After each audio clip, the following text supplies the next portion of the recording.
Hello friends, welcome to Anitha tasty corner. இன்றைக்கி நம்ம சேனலில் மீல் மேக்கர் ஃப்ரை ரெசிபி பார்க்கலாங்க. இது வந்து மீல் மேக்கர் சுக்கா, மீல் மேக்கர் ட்ரை ஃப்ரை எப்படி வேணாலும் சொல்லலாம். ரொம்ப நல்லாயிருக்கும். இது வந்து சைட் டிஷ்ஷாகவும் வச்சு சாப்பிட்லாம், ஸ்நாக்காகவும் கூட ரொம்ப நல்லாயிருக்கும். வாங்க எப்படி செய்கிறதுன்னு பார்க்கலாம். மிக்சர் ஜாரில் ஒரு 12 பல் பூண்டு எடுத்துக்கோங்க, தோலோடு எடுத்துக்கோங்க. அதில் ஒரு 20 கருவேப்பிலை எடுத்துக்கோங்க, 1/4 டீஸ்பூன் மஞ்சள் தூள் எடுத்துக்கோங்க, 1 டீஸ்பூன் கரம் மசாலா, 1/2 டீஸ்பூன் மல்லித்தூள், 1 டீஸ்பூன் தனி மிளகாய் தூள் எடுத்துக்கோங்க. எடுத்துகிட்டு தண்ணி எதுவும் சேர்க்காமல் கொரப்பாக அரைச்சி எடுத்துக்கிட்டு வந்துடுங்க. தண்ணி எதுவும் சேர்க்க வேணாங்க. இந்த அளவுக்கு இதை அரைச்சி எடுத்துக்கோங்க. பூண்டோட தோலெல்லாம் தெரியணும். ரொம்ப நைஸாக அரைச்சிட வேண்டாம், கொரப்பாக அரைச்சிக்கோங்க. இப்போ ஒரு பேன் ஹீட் பண்ணி அதில் 2லேருந்து 3 டேபிள் ஸ்பூன் அளவுக்கு எண்ணெய் சேர்த்துக்கோங்க. 100 கிராம் மீல் மேக்கர் எடுத்து கொதிக்கிற தண்ணியில் 5 நிமிஷம் வேக வச்சு தனியாக எடுத்து தண்ணியெல்லாம் நல்லா பிழிஞ்சு கட் பண்ணி வச்சுருக்கேன். அதை இந்த சூடு பண்ணின எண்ணெயில் சேர்த்துக்கலாம். லோ ஃப்ளேம்லேயே வச்சுக்கோங்க. நல்லா தின்னாக ஸ்லைஸ் பண்ணின வெங்காயம், 2 வெங்காயம், 1 பச்சை மிளகாய் இதில் சேர்த்துக்கலாம். சேர்த்துட்டு இந்த ரெசிபிக்கு தேவையான அளவு உப்பு சேர்த்துக்கோங்க.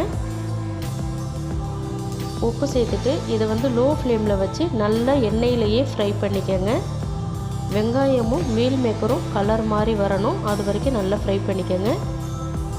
இந்த அளவுக்கு இது ஃப்ரை ஆகணுங்க. பார்த்தா தெரியும், மீல் மேக்கர்லாம் பாருங்கள் கலர் மாறி வந்திருக்கு பாருங்கள், ப்ரௌன் கலரில் இருக்குது. வெங்காயமும் நல்ல கலர் மாறிடுச்சு. இந்த அளவுக்கு இதை பொறுமையாக ஃப்ரை பண்ணிக்கோங்க. ஹை ஃப்ளேமில் வைக்க வேணாம், லோ ஃப்ளேம்லேயே வச்சு பொறுமையாக வறுத்து எடுத்துக்கோங்க. இப்போ இந்த அளவுக்கு இது வறுத்ததுக்கு அப்புறம் அரைச்சி வச்சுருக்கிற மசாலா பொடியை இதில் சேர்த்துக்கோங்க. இந்த மசாலா சேர்க்கும்போது நீங்கள் பெப்பர் பவுடர் கூட சேர்த்து பண்ணிக்கலாம். கொஞ்சமாக கருவேப்பிலை சேர்த்துக்கோங்க. கருவேப்பிலை சேர்த்துட்டு இதை லோ ஃப்ளேம்லேயே வச்சு ஒரு 5லேருந்து 6 நிமிஷத்துக்கு நல்லா மிக்ஸ் பண்ணி விடுங்க. பூண்டெல்லாம் பச்சையாக அரைச்சி போட்டிருக்கிறதுனால பச்சை வாசனையெல்லாம் நல்லா போகணும். லோ ஃப்ளேமில் வச்சு நல்லா கலந்து விட்டுக்கோங்க. உங்களுக்கு ட்ரையாக இருக்குது அப்படின்னு நீங்கள் நினச்சிங்கன்னா கொஞ்சமாக இதில் தண்ணி தெளித்து இதை கலந்து விட்டுக்கோங்க. அப்படி இல்லை அப்படின்னா 1லேருந்து 2 டீஸ்பூன் அளவுக்கு எண்ணெய் சேர்த்துட்டு கூட நீங்கள் இதை கலந்து விட்டுக்கலாம். இப்போ இதை நல்லா கலந்து விட்டுக்கோங்க. இந்த மீல் மேக்கர் கூட அந்த மசாலா எல்லாமே கலந்து வரணும், அதனால் நல்லா பொறுமையாக வச்சு கலந்து விட்டுக்கோங்க.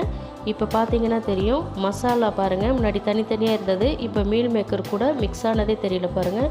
அந்த அளவுக்கு இது நல்லா கலந்து விட்டிங்கன்னா தான் மீல் மேக்கரில் அந்த மசாலா பொருளெல்லாம் இறங்கி சாப்பிடும்போது நல்லா ஸ்பைஸியாக இருக்குங்க. இந்த ரெசிபி கூட வந்து நீங்கள் மயோனைஸ் மிக்ஸ் பண்ணி சப்பாத்தியில் ரோல் பண்ணி குழந்தைங்களுக்கு ஸ்நாக்காகவும் கொடுக்கலாம்.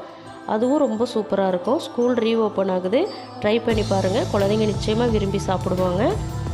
இந்த ரெசிபி பிடிச்சிருந்தால் மறந்துடாமல் உங்கள் ஃபேமிலி மெம்பர்ஸ், ஃப்ரெண்ட்ஸுக்கு ஷேர் பண்ணி விடுங்க. நம்ம சேனலை இது வரைக்கும் சப்ஸ்கிரைப் பண்ணாமல் இருக்கீங்கன்னா மறந்துடாமல் சப்ஸ்கிரைப் பண்ணிக்கோங்க.